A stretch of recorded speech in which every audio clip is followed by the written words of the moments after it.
With a geopolitical landscape in a flux, what is Europe's roadmap for the future? Does it need to rethink its collective security and defence policy? And by doing so, will it then create an impenetrable EU fortress? Time to take a closer look. We're here at a Belgian army base in Leopoldsburg to talk to Colonel Sassel to learn a little bit more about what armies do and the security challenges facing Europe. The base at Leopoldsburg is also where an EU battle group trains. In 2013, the first time in almost 5 to 10 years, Europe talked about defense, and they said defense matters. And they were looking at 3 different strengths. We were looking at strengths as visibility, capacity, and industry. Europe still lacks strategic capacities. The origins of a collective defense policy date as far back as the 1940s. It started with the Treaty of Brussels, signed in 1948 and amended in 1954 in Paris. It was implemented by a new military organisation, the Western European Union.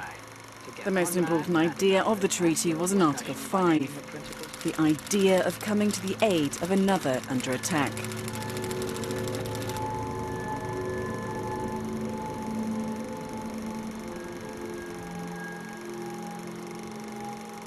Following the Cold War and Balkan conflicts, European leaders took a decisive step to develop collective capabilities. Capabilities that included the creation of a credible military force. But it wasn't until the 2009 Lisbon Treaty that things really kicked off. The Common Security and Defence Policy, or CSDP, was created with solidarity serving as an impetus for joint action.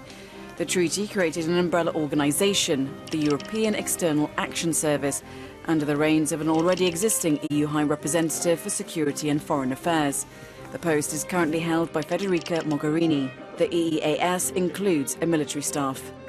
The objective in all these trends and lines of action is to make best use of Member States' resources, the most effective use for Member States and for the European Union in the context of their contributions.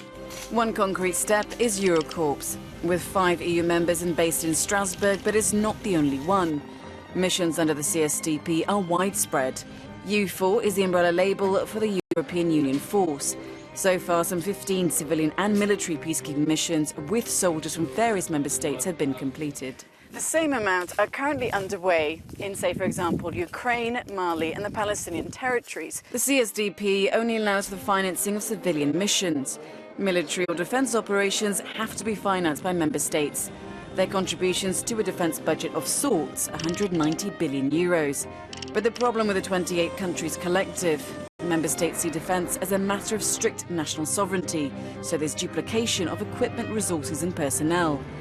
But the European Parliament, and in particular its Subcommittee on Security and Defence, is pushing for more oversight of the CSDP and are calling for an EU defence equipment market. Could that make a difference in the future? Well, there's definitely one thing that could make a huge difference, and it's something that has been discussed for decades. Has its time finally come? Of course, I'm talking about the idea bandied around by EU federalists, the idea of an EU army. The thing is, the EU actually has an army of sorts.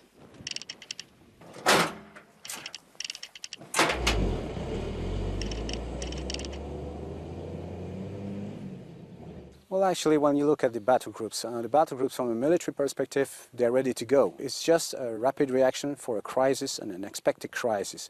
So you have to have those conditions, because this is the concept of using a battle group. First of all, all member states don't necessarily have the same sensitivity, the same feeling about the importance of the crisis. And on the other side, it's an issue of financial means. And that's always been its problem. Power and money struggles between member states have left them unused. Besides, their function is already served by NATO and UN peacekeeping troops. So it begs the question whether an EU army could ever really exist. It's like firemen. I mean, if you don't have fire, would you stop having and training firemen? So you have always to be ready. There's an old motto that says, united we stand, divided we fall. Since its inception, the European project has been about one thing, bringing its policies and people together. With common threats, they need common solutions if they are ever to break new ground on foreign and security policy.